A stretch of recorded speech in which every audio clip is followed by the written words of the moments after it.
ప్రభువు పేరట మీ అందరికీ శుభాభివందనములు.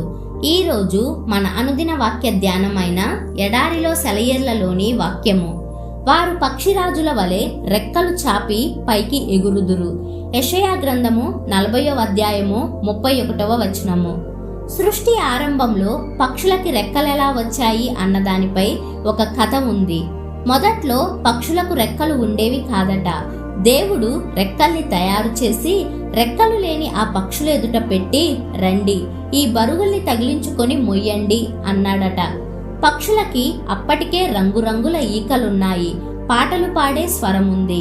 వాటి ఈకలు ఎండలో మెరుస్తున్నాయి, కానీ గాలిలో ఎగరలేవు.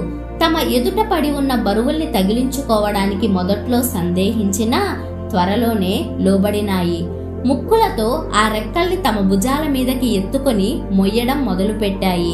కొంతకాలం పాటు ఆ బరువు చాలా కష్టంగా ఉండేది, కానీ రాను రాను అలవాటు పడిపోయాక వాటితో తమ గుండెల్ని కప్పుకునేవి.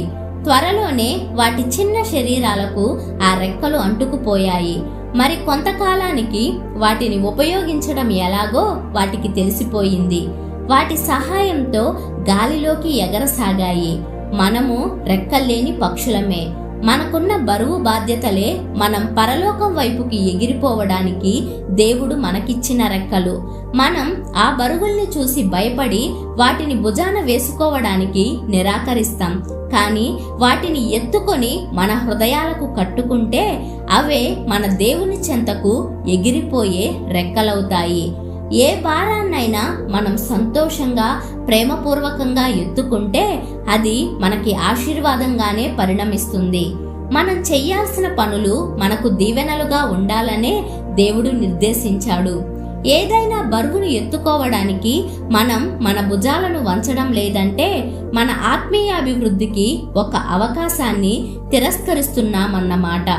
దేవుడు తన స్వహస్తాలతో మన వీపుకి ఏదన్నా బరువును కడుతున్నాడంటే అది ఎంత మోయరానిదైనా అది ఆశీర్వాదమేనన్నమాట.